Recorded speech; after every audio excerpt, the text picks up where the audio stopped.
नमस्कार दोस्तों, स्टडी 91 पर आप सबका हार्दिक स्वागत अभिनंदन है। आज हम सब देखेंगे प्राचीन, मध्यकालीन और आधुनिक भारत में हुए प्रमुख विद्रोहों को।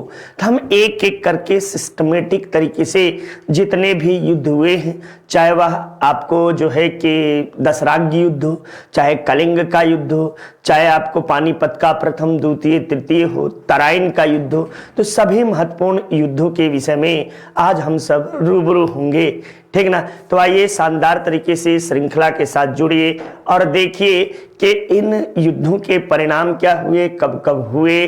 तो ये कई बार परीक्षाओं में पूछे जाते हैं और आप सबको ये टॉपिक सीधे एक जगह नहीं मिलता है, खोजना पड़ता है। तो स्टडी 91 और अमरेश सर आप सबके लिए लेकर आए हैं पूरे युद्ध, जितने भी 1, 2, 3, 4 जितने पार्ट में बनेंगे, कोशिश करूंगा कि हर एक युद्ध को आपको बताया जाए। चलिए आइए जुड़ते हैं, हम सब देखते हैं महत्वपूर्ण युद्ध के विषय में। तो ये आपको हमारी संस्था की ओर से कुछ महत्वपूर्ण कोर्स संचालित है और इन कोर्स में आपको जो है हिंदी इंडिविजुअल का कोर्स शानदार तरीके से नितिन सर के द्वारा पढ़ाया गया है। आप इस कोर्स से परचेज कर सकते हैं और अपने सफलता में काफी, आप सबके सफलता के लिए काफी सहायक सिद्ध होगा। यूपी टेट का कोर्स ये उन अभ्यर्थियों के लिए है जो कि प्राथमिक शिक्षक बनना चाहते हैं।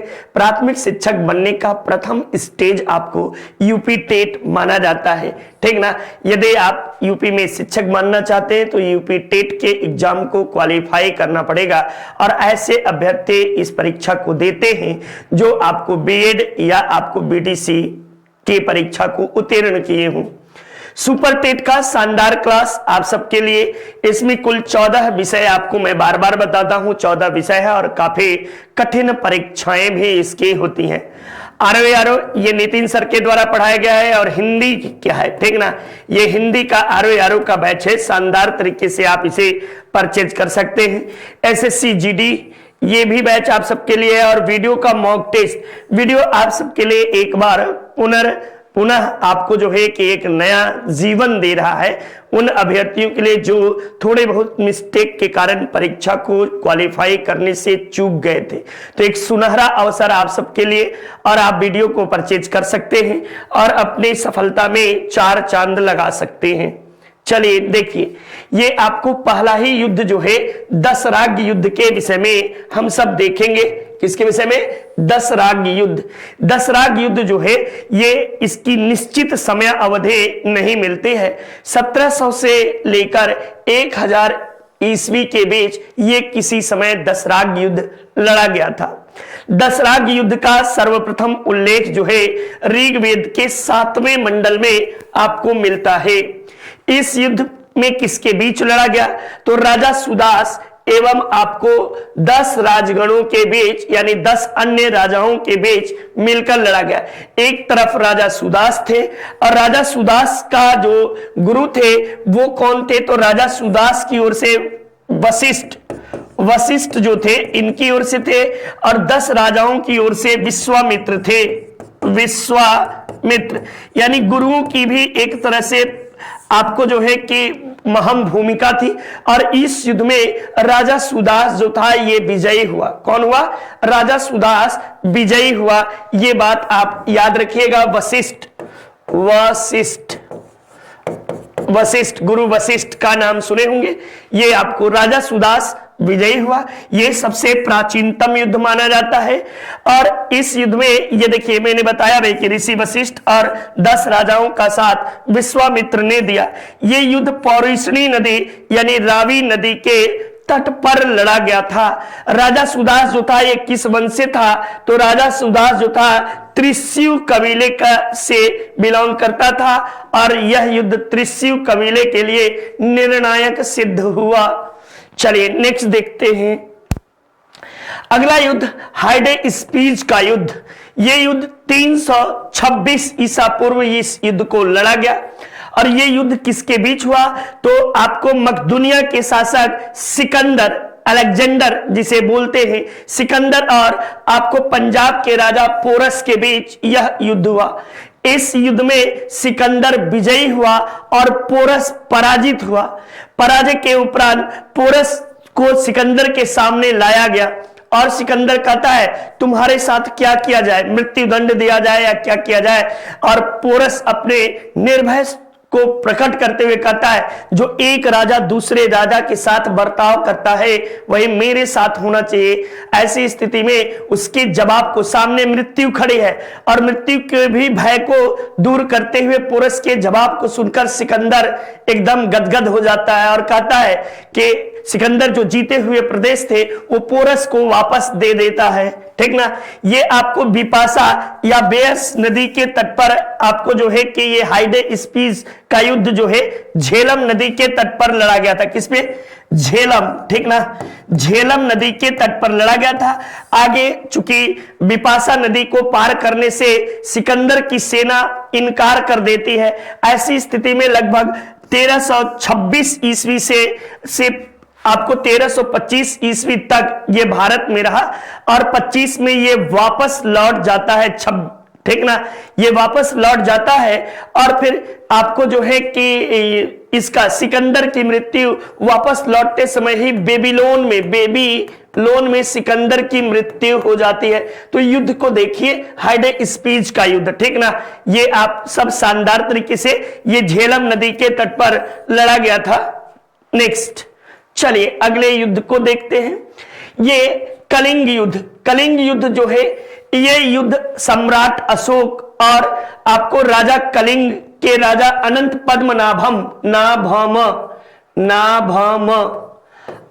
पद्मनाभम के बीच आपको लड़ा गया और इस युद्ध में आपको अशोक जो था ये विजयी हुआ। ठीक ना, अशोक विजयी रहा, ये बात याद रखिए। अशोक अपने राज्याभिषेक के ये आपको जो है कि 8वें वर्ष इस युद्ध को लड़ा था। क्या में? 8वें वर्ष। ठीक ना, राज्याभिषेक के 8वें वर्ष अशोक के द्वारा ये युद्ध लड़ा गया था और इस युद्ध में आपको जो है अशोक ने बड़ा ही भीषण रक्तपात किया और अंत में जब सारे पुरुष कलिंग के मारे जाते हैं तो महिलाएं युद्ध भूमि में आती हैं। महिलाओं को युद्ध भूमि में देखकर अशोक का हृदय द्रवित हो गया और अशोक जो था तलवार को त्याग देता है और उसके स्थान पर जो है भेरी घोष के स्थान पर धम्म घोष की नीति की घोषणा करता है। तो ये बातें आप सबको याद होना चाहिए, चीजें समझ में आनी चाहिए। इस युद्ध का उल्लेख जो है अशोक के 13वें अभिलेख में मिलता है। ठीक ना, तो ये सभी बातें एकदम शानदार तरीके से हर एक बात को मैंने बताने का प्रयास किया है। ठीक ना, हर एक बात, जितनी आपकी परीक्षाओं में एक एक टॉपिक मैंने आपको लिखित दिया है कि एक एक टॉपिक आप सब तैयार कर लीजिए, शानदार तरीके से आप सब पढ़ेंगे। नेक्स्ट देखिए, सिंध की लड़ाई। ये सिंध की लड़ाई आपको जो है पहली बार 712 ईस्वी में ये मध्यकालीन भारत का प्रथम लड़ाई माना जाता है। ठीक ना, मध्यकालीन भारत की प्रथम लड़ाई। ठीक, भारत की प्रथम लड़ाई के रूप में इसे हम सब जानते हैं और ये 712 ईस्वी में अरबों का आक्रमण है। ठीक ना, अरब का एक जो था राजा जिसका नाम मोहम्मद बिन कासिम था। मोहम्मद बिन कासिम ने सिंध के राजा दाहिद पर आक्रमण किया और दाहिद इस युद्ध में पराजित हुआ एवं मारा गया। ठीक, मोहम्मद बिन कासिम ने 712 ईस्वी में सिंध पर अधिकार कर लिया। ठीक, और आपको जो है कि सर्वप्रथम भारत में जजिया कर वसूल करने का काम मोहम्मद बिन कासिम के द्वारा ही किया गया था और सिंध प्रांत से सर्वप्रथम ये कर वसूल किया था। यहीं पे सिंध की लड़ाई का मतलब है अरबों का प्रथम आक्रमण, अरबों का प्रथम आक्रमण। ठीक ना, प्रथम सफल आक्रमण ये आपको जो है याद रखिएगा, प्रथम सफल आक्रमण के रूप में यह जाना जाता है। सिंध की लड़ाई का वर्णन जो है चचनामा में मिलता है। चचनामा नामक ग्रंथ में आपको सिंध की लड़ाई का वर्णन मिलता है। नेक्स्ट, तराइन का प्रथम युद्ध। तराइन का प्रथम युद्ध 1191 ईस्वी में आपको लड़ा गया। यह युद्ध मोहम्मद गौरी और पृथ्वीराज चौहान के बीच हुआ, जिसमें आपको जो है पृथ्वीराज चौहान विजयी हुए और मोहम्मद गौरी को छोड़ दिए कि जा बेटा जी ले अपनी जिंदगी। लेकिन ये कहां जीने वाला था, ये तो इसका तो कुछ मनसा दूसरा था। और अंत में 1 साल बाद ये पुनः आक्रमण करता है, ठीक ना। ये पृथ्वीराज चौहान और ये 80 मील की दूरी पर सरहिंद किले के पास तराइन के मैदान में हुआ। पृथ्वीराज तृतीय, इन्हें पृथ्वीराज चौहान को पृथ्वीराज तृतीय या राय पिथौरा के नाम से जाना जाता है, ये बात याद रखिए, ठीक। चलिए नेक्स्ट अगली लड़ाई को देखते हैं। ये तराइन की द्वितीय लड़ाई 1 साल बाद, तराइन की प्रथम लड़ाई के 1 वर्ष के बाद आपको जो है 1192 ईस्वी में तराइन का द्वितीय युद्ध संपन्न होता है। इस युद्ध में आपको पृथ्वीराज चौहान पराजित होते हैं। क्या होते हैं? पराजित। और मोहम्मद गौरी विजयी हुआ, विजयी। और इसी के साथ ही भारत में मुस्लिम शासन की स्थापना हुई। यानी भारत में मुस्लिम शासन की स्थापना किस युद्ध के बाद हुआ? तो ये आप लिखिएगा, ये देखिए नोट में लिखा है, इसी युद्ध के पश्चात मुस्लिम साम्राज्य की स्थापना भारत में हुई। ये बातें, ठीक ना। इस युद्ध में आपको जो है इनके हारने के पीछे एक बहुत बड़ी भूमिका थी जयचंद्र की। जयचंद्र जो कि आपको कन्नौज का शासक हुआ करता था। जयचंद्र और आपको पृथ्वीराज चौहान के बीच बहुत अच्छे संबंध नहीं थे। ऐसा कहा जाता है कि जयचंद्र की पुत्री संघमिता का पृथ्वीराज चौहान ने हरण कर लिया था और इस बात से जयचंद्र बदला लेना चाहता था और जयचंद्र ने मोहम्मद गौरी का साथ दिया, न कि पृथ्वीराज चौहान के। कहावत वही है कि घर का भेदे लंका डाहे, ठीक ना। तो ये विभीषण टाइप के आदमी थे, जयचंद्र टाइप के आदमी थे, इन्होंने घर की भेदी लंका डाहने का काम किया। नेक्स्ट देखिए, चंदावर का युद्ध, बन का गिदड़ जाएगा किधर, ठीक ना। ये बात हुई, ये लागू हुआ आपको जो है कन्नौज के राजा जयचंद्र पर। और 1194 ईस्वी में मोहम्मद गौरी ने जयचंद्र पर आक्रमण किया और इस आक्रमण में जयचंद्र पराजित हुआ और मारा जाता है, ठीक। ये चंदावर जो है वर्तमान समय में फिरोजाबाद के पास में है, आगरा के यमुना नदी के किनारे के पास है। इस लड़ाई में मोहम्मद गौरी की जीत के बाद अधिकांश उत्तर भारतीय राज्य जो थे ये आपको मुगल साम्राज्य की स्थापना हो जाती है। और इसी मोहम्मद गौरी का एक सिपह सलार था जिसका नाम आपको जो है बख्तियार खिलजी था। बख्तियार खिलजी ने इस युद्ध के बाद जीतते हुए बंगाल तक अपने अभियान को जारी रखा। बंगाल के आपको जो है शासक लक्ष्मण सेन को इसने पराजित किया। तो ये सारी कहानियां आप सबको देखने को युद्धों के माध्यम से मिलेंगी। चलिए नेक्स्ट देखिए, आइए खतौली का युद्ध, ये भारतीय इतिहास का एक महत्वपूर्ण युद्ध ये भी माना जाता है। खतौली के युद्ध को या घटौली का युद्ध, ठीक ना, घटौली या खटौली का युद्ध जो है ये महत्वपूर्ण युद्ध माना जाता है। ये 2 बार लड़ा गया, एक आपको 1117 ईस्वी में और एक 1118 ईस्वी में। दोनों बार राणा सांगा की विजय हुई। किसकी? राणा सांगा जो है विजयी रहा, विजयी। ये राणा सांगा विजयी रहा। ये युद्ध क्यों हुआ था? तो मालवा पर अधिकार को लेकर यह युद्ध संपन्न हुआ था, ठीक ना, मालवा पर अधिकार। लेकिन यहां पर एक बार पुनः राणा सांगा के द्वारा गलती किया जाता है और इब्राहिम लोदी को पराजित करने के लिए बाबर को आमंत्रित कर लेते हैं। अब यहीं से बाबर की कहानी आपको युद्ध मिलेगा। चलिए देखिए, पानीपत का प्रथम युद्ध, यहां से 21 अप्रैल 1526 ईस्वी को पानीपत का प्रथम युद्ध लड़ा गया। यह युद्ध आपको जो है सल्तनत कालीन यानी लोदी वंश के अंतिम शासक इब्राहिम लोदी और बाबर के बीच हुआ, ठीक ना। इब्राहिम लोदी और बाबर के बीच हुआ जिसमें बाबर विजयी रहा। कौन रहा? बाबर जो है ये विजयी रहा। ये इस युद्ध के बाद बाबर ने काबुल की जनता को शाहरुख नामक चांदी के सिक्के इसने वितरित किए। कौन से नाम? तो शाहरुख नामक चांदी के सिक्के, ठीक ना। चांदी के सिक्के इसने दिए और कलंदर की उपाधि दान की। कलंदर का मतलब दान देने वाला, ठीक ना, दानी। कलंदर की उपाधि धारण की और इसी युद्ध में विजय के पश्चात भारत में मुगल वंश की नींव पड़े। साथ ही साथ आपको पानीपत के युद्ध में ही आपको जो है बाबर द्वारा सर्वप्रथम तोप खाने का प्रयोग किया गया था। तोप खाने का सर्वप्रथम प्रयोग, ठीक ना, सर्वप्रथम प्रयोग आपको जो है प्रयोग ये इसी समय किया गया था। तो ये बात भी आप याद रखिएगा, बाबर ने सर्वप्रथम तोप का प्रयोग आपको कब किया था? तो इसी में तुगलुमा पद्धति का भी प्रयोग किया था, ठीक ना, तुगलुमा पद्धति का भी प्रयोग इसके द्वारा किया गया था। चलिए अब देखिए, बाबर आया, पानी पिया, पानी पी के खाना खाया, खाना खा के चांद देखा, चांद देख के घाघरा नदी में डूब मरा। यानी बाबर के द्वारा कुल 4 युद्ध लड़े गए। पहला पानीपत का, दूसरा खानवा का, तीसरा चंदेरी का, चौथा घाघरा का युद्ध, ठीक। अब ये देखिए खानवा का युद्ध किसके बीच हुआ?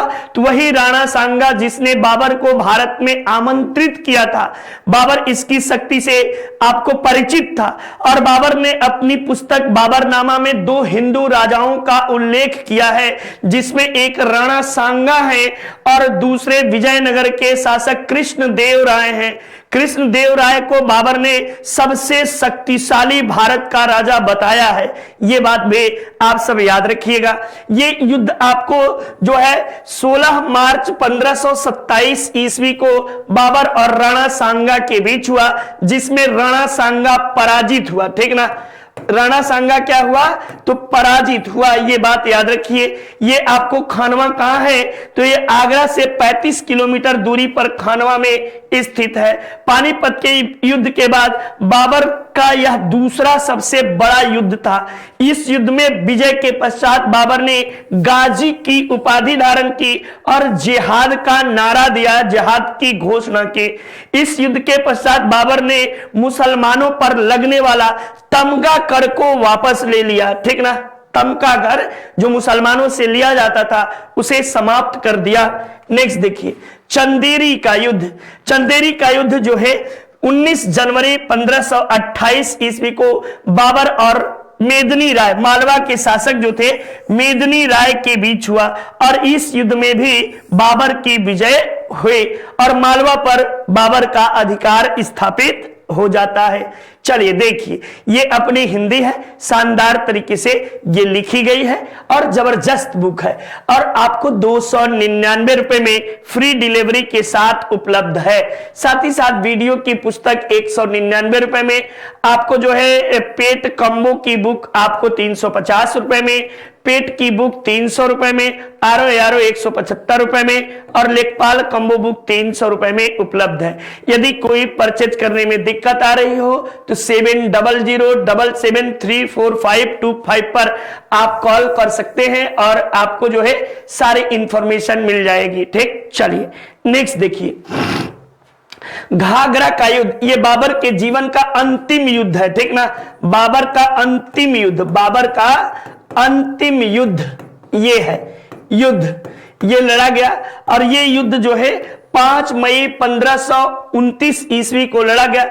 ये युद्ध आपको जो है अफगान वंशीय महमूद लोदी, ये भी बुलाने में बड़ा सहायक था बाबर को, ठीक ना। महमूद लोदी और बाबर के बीच हुआ, जिसमें महमूद लोदी पराजित हुआ। ये बात याद रखिए, पराजित, ठीक ना। महमूद लोदी पराजित हुआ और इस युद्ध में आपको जो है कि बिहार पर अधिकार, बाबर का बिहार पर अधिकार हो जाता है और अब जो है कोई इसका विरोधी नहीं रहता है, ठीक ना। 6 मई 1529 ईस्वी को बंगाल बिहार की संयुक्त सेना को घाघरा के युद्ध में आपको जो है ये पराजित कर देता है और इस तरह बाबर का साम्राज्य और अधिक संगठित हो जाता है। परंतु साल भर के भीतर 1530 ईस्वी में बाबर की मृत्यु हो जाती है। लगभग 6-7 महीने बाद आपको बाबर की मृत्यु हो जाती है। चलिए देखिए, ये हुमायूं द्वारा लड़ा गया युद्ध है और ये युद्ध आपको जो है 1531 ईस्वी में आपको जो है हुमायूं और चुनार के किलेदार, जिसका नाम शेर शाह सूरी था, ठीक ना। शेर शाह सूरी के बीच यह युद्ध हुआ और इस युद्ध में हुमायूं विजयी रहा, ठीक ना। अंत में शेरशाह सूरी को भागना पड़ता है, छोड़कर किला और भाग जाता है, ठीक। तो ये युद्ध जो है देवरा का युद्ध, ये आपको चुनार के किलेदार के बीच लड़ा गया था। चलिए नेक्स्ट देखिए, ये चौसा का युद्ध बहुत वेरी वेरी इंपॉर्टेंट VVI युद्ध है। ये चौसा का युद्ध जो है 26 जून 1539 ईस्वी को शेरशाह सूरी और हुमायूं के बीच हुआ। इस युद्ध में हुमायूं पराजित हुआ, ठीक ना। हुमायूं जो है ये पराजित हुआ, ये बात याद रखिएगा, हुमायूं की पराजय हुई। और आपको बिहार में ये जो है ये चौसा बिहार से बक्सर जिले के दक्षिण बक्सर में 10 मील दक्षिण पश्चिम में यह स्थान स्थित है, ठीक ना। गंगा नदी जो है ये चौसा में ही घाघरा गंगा में आके मिलती है, ठीक ना, ये भी याद रखिएगा। चौसा में ही घाघरा नदी, घाघरा या सरयू नदी गंगा में मिलती है, गंगा में मिलती हैं, ये भी आप मिलती हैं। तो ये बात आप याद रखिए। और यहीं पे शेरशाह सूरी की उपाधि धारण करता है, ठीक ना। फरीद अल उदीन ने शेरशाह सूरी की उपाधि धारण की, शेरशाह की उपाधि धारण की, ये बातें आप याद रखो। नेक्स्ट देखिए, कन्नौज या बिलग्राम का युद्ध, बहुत वेरी वेरी इंपॉर्टेंट, ये भी VVI युद्ध है। और ये युद्ध जो है 17 मई 1540 ईस्वी को शेरशाह सूरी और हुमायूं के बीच लड़ा जाता है। इस युद्ध में आपको पुनः हुमायूं पराजित होता है और हुमायूं को 15 वर्षों तक पराजय के बाद निष्कासित जीवन व्यतीत करना पड़ता है। यानी यहां से आपको जो है कि हुमायूं की सत्ता समाप्त हो जाती है और लगभग 1555 ईस्वी में हुमायूं पुनः भारत आता है, ठीक। तो ये आप याद रखिएगा, हुमायूं को भारत छोड़ना पड़ा और इस में शेरशाह सूरी के बीच के मामले को फैसला दे दिया। इस युद्ध में हुमायूं बिना राज्य का राजा रहा और इधर उधर कांधार काबुल भटकता रहा, ठीक ना। कन्नौज के युद्ध को बिलग्राम के युद्ध के नाम से भी जाना जाता है, ये महत्वपूर्ण बातें हैं। किसी तरह कन्नौज के युद्ध में ही यमुना नदी पे जान बचाकर भागने में आपको सफल रहा, ऐसी कहावत मिलती है। कुछ लोग दूसरे जगह लिखते हैं, लेकिन कुछ लोगों की कहना है कि बिलग्राम या कन्नौज के युद्ध में ही एक भिस्ती के द्वारा इसकी जान बचाई जाती है। और एक दिन हुमायूंनामा में इस बात का जिक्र किया गया है कि उस भिस्ती को हुमायूं जब वापस आता है तो एक दिन के लिए शासक बनाता है और उस भिस्ती ने चमड़े का सिक्का जारी किया था, ठीक ना। तो ये बातें भी याद रखिए। नेक्स्ट देखिए, सरहिंद का युद्ध, ये भी आपको जो है इसी युद्ध के माध्यम से हुमायूं का भारत में आगमन होता है और 22 जून 1756 ईस्वी को सरहिंद का युद्ध लड़ा जाता है। सरहिंद का युद्ध जो है सिकंदर सूर, ये सूर वंशीय शासक था सिकंदर सूर, इसकी पराजय होती है और भारत में पुनः एक बार मुगल सल्तनत की स्थापना होती है, मुगलिया सल्तनत, ठीक ना। ये बातें आप याद रखिए। और इसी के साथ भारत में अफगान शक्ति का पतन हो जाता है। 30 जुलाई 1555 को हुमायूं पुनः दिल्ली की गद्दी पर बैठा, ये आप याद रखिएगा, ठीक। ये आपको जो है 30 जुलाई 1555 को दिल्ली की गद्दी पर बैठता है, ये 1955 में, ठीक ना, 56 नहीं 55, ये सरहिंद का युद्ध 55 में लड़ा जाता है। नेक्स्ट चलिए अगली बात को, पानीपत का द्वितीय युद्ध VVI, पानीपत के 3 युद्ध हुए, तीनों युद्धों ने भारत के भाग्य का निर्णय किया। अब ये पानीपत का आपको द्वितीय युद्ध में अपने भारत के भाग्य का निर्णय करता है और 5 नवंबर 1556 ईस्वी में आपको पानीपत का युद्ध लड़ा गया।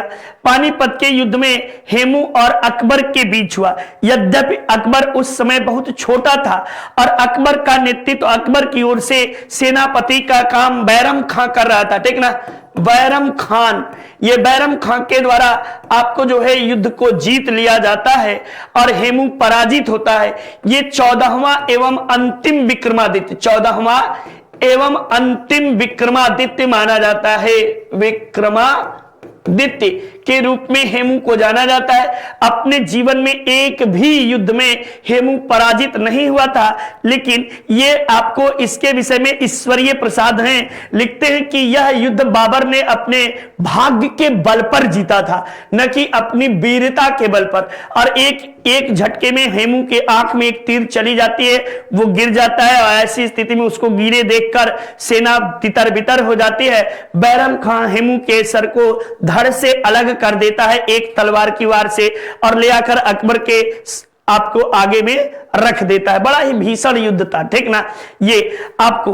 और यहीं से आपको जो है भारत में एक बार पुनः नए आपको सत्ता की स्थापना होती है। अकबर का सेनापति खान जमान और बैरम खां थे, ठीक ना, ये युद्ध लड़ा गया था। चलिए अगली बात को देखते हैं। अगला युद्ध गढ़मंडला का युद्ध।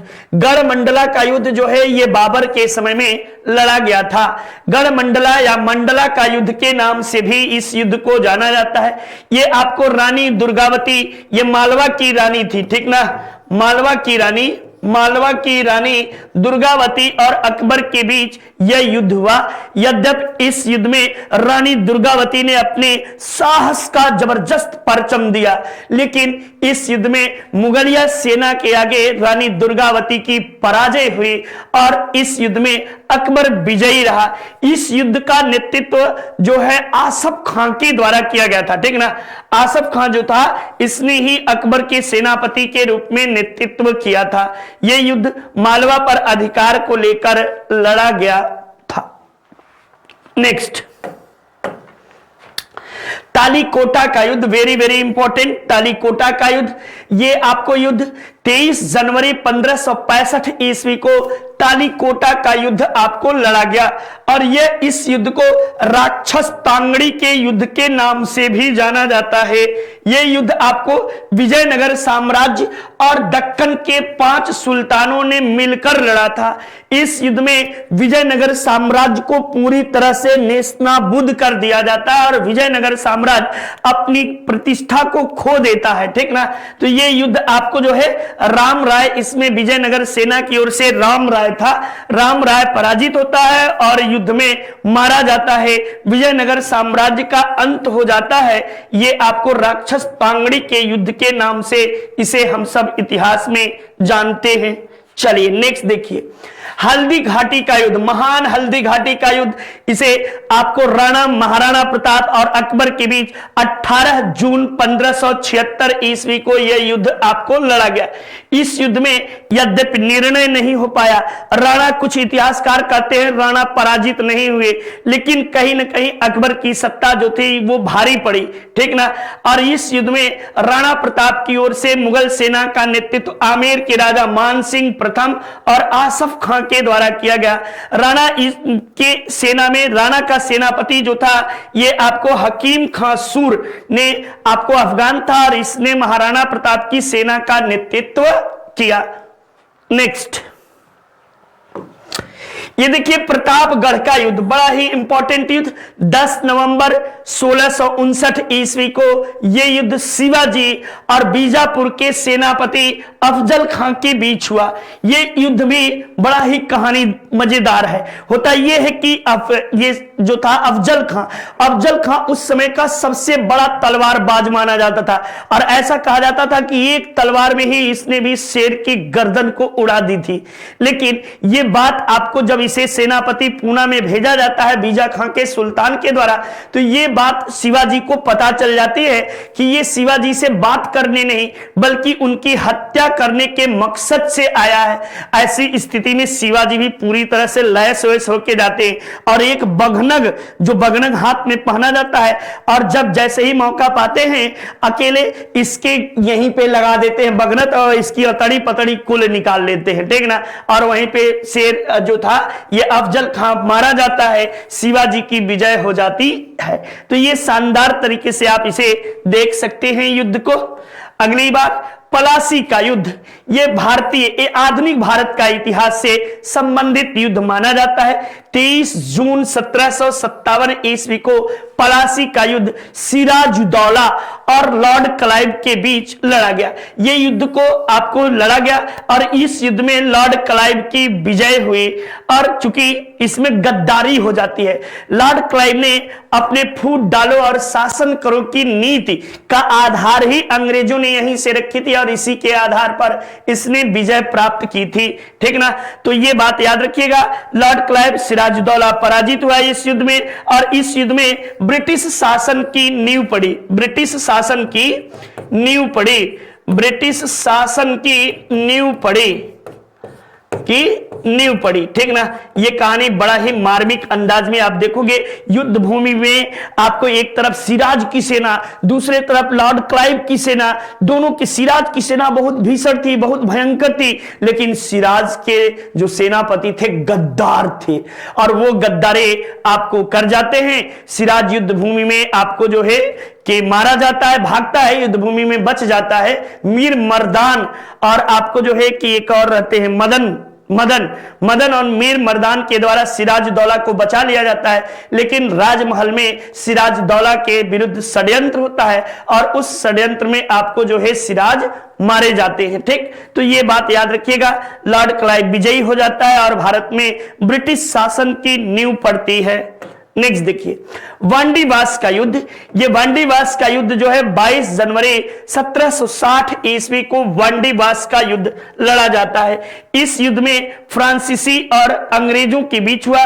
इसमें फ्रांसीसियों की पराजय हुई और इसी युद्ध से यह निर्णय हो गया कि अब भारत में ब्रिटिश लोग रहेंगे, ये अंग्रेज रहेंगे। ठीक ना, और ये अंग्रेज रहेंगे, फ्रांसीसियों की सत्ता, यहीं से अंग्रेज और फ्रांसीसी संघर्ष समाप्त हो जाता है। पानीपत का तृतीय युद्ध 14 जनवरी 1761 ईस्वी को पानीपत का तृतीय युद्ध लड़ा गया। यह युद्ध आपको किसके बीच, तो मराठों और अफगानों के बीच। मराठों की ओर से सेना का नेतृत्व सदाशिवराव भाऊ के द्वारा किया जा रहा था और जबकि अफगानों की ओर से सेना का नेतृत्व अहमद शाह अब्दाली के द्वारा किया जाता है। इस युद्ध में आपको मराठों की पराजय हो जाती है और इस युद्ध में पराजय का प्रत्यक्षदर्शी काशीनाथ पंडित यही प्रत्यक्षदर्शी रहता है। इसने कहता है, ये आपको बड़े ही कूट शब्दों में लिखकर भेजता है उनके पास, पेशवा के पास। इस युद्ध में मराठों का तोपची इब्राहिम गारदी था। ठीक ना, ये बातें भी आप सब याद रखिए। चलिए, तो इस तरह से यूजीसी ने शानदार तरीके से हमारी संस्था की ओर से महत्वपूर्ण पढ़ाए गए हैं। ये पार्ट पेपर 1 ये जो है इसमें जबरदस्त तरीके से पेपर 1 के लिए मात्र 999 रुपए में ये कोर्स आपको उपलब्ध है, तो आप इसे परचेज कर सकते हैं और पढ़ सकते हैं। देखिए, पलासी का युद्ध कब लड़ा गया था, ये आपको परीक्षा में पूछा है। पलासी का युद्ध कब लड़ा गया, तो 1757 ईस्वी में आपको पलासी का युद्ध लड़ा गया था। 23 जून 1757 ईस्वी को पलासी का युद्ध आपको लड़ा गया। किसके बीच लड़ा गया, तो सिराजुद्दौला,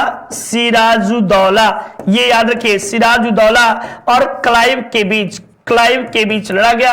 इसमें क्लाइव विजयी रहा, सिराज पराजित हुआ और भारत में ब्रिटिश सत्ता की स्थापना हुई। ठीक ना, ब्रिटिश सत्ता की स्थापना हुई, ये याद रखिएगा सारी बातें। 23 जून 1757 ईस्वी को यह युद्ध आपको हुआ।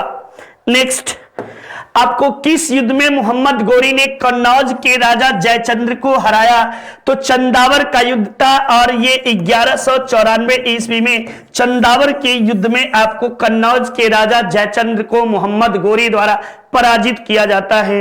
नेक्स्ट, किस युद्ध के माध्यम से भारत में मुगल काल की शुरुआत हुई, तो मुगल काल की शुरुआत पानीपत का प्रथम युद्ध लड़ा गया था। यह युद्ध बाबर और इब्राहिम लोदी, किसके बीच, बाबर एवं इब्राहिम लोदी के बीच लड़ा गया। इब्राहिम लोदी, ये लोदी के बीच लड़ा गया और इस युद्ध में ये पराजित हुआ और युद्ध भूमि में मारा गया। पराजित हुआ एवं युद्ध भूमि में मारा गया। और ये दिल्ली सल्तनत का पहला सुल्तान था जो युद्ध भूमि में मारा गया है। ये भी बात याद रखिए, दिल्ली सल्तनत का प्रथम सुल्तान, दिल्ली सल्तनत का प्रथम सुल्तान, ये प्रथम सुल्तान था जो युद्ध भूमि में मारा गया, ठीक ना, जो युद्ध भूमि में मारा जाता है। पानीपत का प्रथम युद्ध 1526 ईस्वी में आपको जो है लड़ा जाता है। चलिए अगले प्रश्न को देखते हैं। ये सरहिंद का युद्ध किन दो योद्धाओं के बीच लड़ा गया? तो सरहिंद का युद्ध हुमायूं और सिकंदर सूर के बीच लड़ा गया, ठीक ना, हुमायूं और सिकंदर सूर के बीच सरहिंद का युद्ध लड़ा गया। ये आपको 1555 ईस्वी में सरहिंद का युद्ध हुआ, ठीक, जिसमें आपको जो है हुमायूं विजयी और भारत में मुगलिया सल्तनत की पुनः एक बार स्थापना करने में सफल रहा। कौन सा युद्ध भारत में सिकंदर के आगमन के संकेत देते हैं? तो हाइडे स्पीच का युद्ध या झेलम का युद्ध, ठीक ना, इसे ही झेलम का युद्ध भी बोलते हैं, झेलम का युद्ध के नाम से भी जानते हैं। ये युद्ध आपको जो है 326 ईसा पूर्व यानी बीसी में यह युद्ध लड़ा गया। इसमें पोरस और किसके बीच? पोरस एवं सिकंदर के बीच सिकंदर जो था ये विजयी रहा, अलेक्जेंडर ये विजयी रहा, आप सबको याद रखना चाहिए, ठीक ना। चलिए नेक्स्ट देखिए, चौसा का युद्ध किन दो आपको योद्धाओं के बीच लड़ा गया? चौसा ये बक्सर में है और चौसा का युद्ध जो था ये हुमायूं और आपको जो है शेर शाह सूरी के बीच लड़ा गया, जिसमें शेर शाह सूरी विजयी रहा। ये बात भी आप याद रखिएगा। चौसा का युद्ध कब लड़ा गया था? तो 1539 ईस्वी में चौसा का युद्ध आपको लड़ा गया था। चलिए नेक्स्ट देखिए, किस युद्ध के बाद महाराजा अशोक ने युद्ध न करने का निर्णय लिया? तो वो आपको कलिंग का युद्ध था और आपको 261 ईसा पूर्व ये युद्ध लड़ा गया, कलिंग का युद्ध, ठीक ना। इसका उल्लेख कहां मिलता है? तो 13वें अभिलेख में आपको मिलता है। अशोक के 13वें अभिलेख में कलिंग युद्ध का वर्णन मिलता है, ये बात भी आप याद रखिए। नेक्स्ट, कौन सा युद्ध अकबर और रानी दुर्गावती के बीच लड़ा गया? तो आपको गढ़ मांडला का युद्ध या मांडला का युद्ध जो है ये रानी दुर्गावती और अकबर के सेनापति आसफ खां के बीच लड़ा गया था। सिंध का युद्ध कब हुआ? तो 712 ईस्वी में आपको जो है कि मोहम्मद बिन कासिम, ठीक ना, कासिम एवं दाहिद के बीच यह युद्ध आपको लड़ा गया और इस युद्ध में मोहम्मद बिन कासिम विजयी हुआ और आपको अरब इस युद्ध का वर्णन कहां मिलता है? तो चचनामा में मिलता है। चचनामा में आपको इस युद्ध का वर्णन मिलता है, ठीक। चलिए नेक्स्ट देखिए, पानीपत का तृतीय युद्ध कब लड़ा गया? तो 1761 ईस्वी में 14 जनवरी 1761 ईस्वी को पानीपत का युद्ध लड़ा गया। ये आपको किसके बीच लड़ा गया? तो मराठों और अफगानों के बीच, मराठों एवं अफगानों के बीच। और मराठों का नेतृत्व अहमद शाह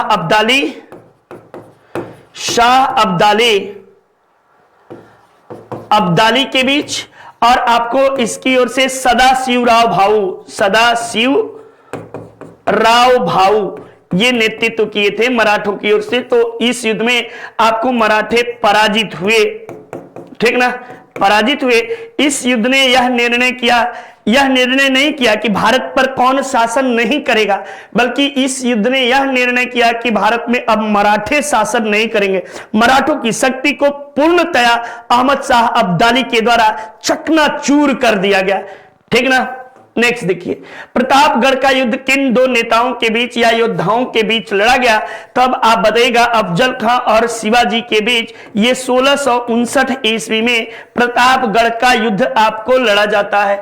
इस युद्ध में शिवाजी विजयी रहते हैं और आपको अफजल खां मारा जाता है, ठीक ना, ये बात याद रखिए। नेक्स्ट, किस युद्ध के बाद हुमायूं भारत छोड़ने को मजबूर हुआ? तो कन्नौज या बिलग्राम का युद्ध, ये 1540 ईस्वी में लड़ा गया। इस युद्ध में आपको जो है शेर शाह सूरी विजयी रहा, शेर शाह सूरी विजयी रहा, ठीक ना, विजयी रहा, ये बात भी आप याद रखो। नेक्स्ट देखो अगले बात को, खतौली या घटौली का युद्ध किन योद्धाओं के बीच लड़ा गया? तो राणा सांगा इब्राहिम लोदी के बीच, ये 1517-18 ईस्वी में ये घटौली का युद्ध या खटौली का युद्ध आपको लड़ा जाता है। किस युद्ध के द्वारा विजयनगर साम्राज्य का अंत हो गया? तालीकोटा का युद्ध 1565 ईस्वी में, तालीकोटा के युद्ध ने यहाँ पे विजयनगर साम्राज्य का समाप्त हो जाता है। नेक्स्ट, घाघरा का युद्ध कब हुआ? तो ये 1529 ईस्वी में घाघरा का युद्ध आपको होता है, ठीक ना। 1529 में घाघरा का युद्ध बाबर के द्वारा लड़ा जाता है और इस युद्ध में बाबर जो है विजयी रहता है। पानीपत का द्वितीय युद्ध किन योद्धाओं के बीच लड़ा गया? तो अकबर और हेमू के बीच पानीपत का युद्ध लड़ा गया। किसके बीच? अकबर और हेमू के बीच। यद्यप अकबर वास्तविक नेतृत्व जो था युद्ध का बैरम खान ने किया था, लेकिन चूंकि सुल्तान तो राजा तो अकबर था। नेक्स्ट देखिए, दसराग युद्ध किस नदी पर लड़ा गया? तो रावी नदी के तट पर आपको जो है दसराग युद्ध, रावी नदी के तट पर दसराग युद्ध लड़ा जाता है। नेक्स्ट, तराइन का प्रथम युद्ध किन योद्धाओं के बीच होता है? तो मोहम्मद गोरी और पृथ्वीराज चौहान पृथ्वीराज चौहान तृतीय के बीच आपको ये युद्ध होता है और प्रथम युद्ध में आपको पृथ्वीराज चौहान विजयी रहते हैं, द्वितीय में पराजित हो जाते हैं, ठीक ना। चलिए नेक्स्ट देखिए, बाबर ने किस युद्ध में राणा सांगा को पराजित किया? तो आपको खानवा के युद्ध में बाबर के द्वारा राणा सांगा पराजित होते हैं। 1526-27 ईस्वी में खानवा का युद्ध लड़ता है। यहीं पे आपको बाबर के द्वारा एक उपाधि गाजी की उपाधि धारण की जाती है, ठीक ना। गाजी का अर्थ होता है विधर्मियों का नाश करने वाला या विधर्मियों को मारने वाला। देखिए, प्राचीन इतिहास, मध्यकालीन, आधुनिक, सामान्य हिंदी, इंडियन ज्योग्राफी, भारतीय राज्य व्यवस्था, फिजिक्स, केमिस्ट्री, बायोलॉजी, ये सभी नितिन सर के द्वारा पढ़ाया गया है। शानदार तरीके से आप इसे परचेज कर सकते हैं। तो एक बार आप सबसे विनम्र निवेदन है, बताइएगा कैसा आपको लगा, मस्त समझ में आया या नहीं। दूसरे पार्ट में तभी अगले पार्ट को बनाऊंगा आप सबके लिए, ठीक ना। तो आशा उम्मीद करता हूं कि आप सब स्वस्थ होंगे, मस्त होंगे, अपनी तैयारी निरंतर इसी रूप में जारी रखेंगे। आधुनिक भारत से संबंधित युद्धों को मैं एक जगह संकलित करने का प्रयास करूंगा और आप सबको देने का भी। चलिए तो आज यहीं तक, मिलते हैं, नमस्कार। आप सबका दिन मंगलमय हो। इसी शब्द के साथ जय हिंद, जय भारत, वंदे मातरम।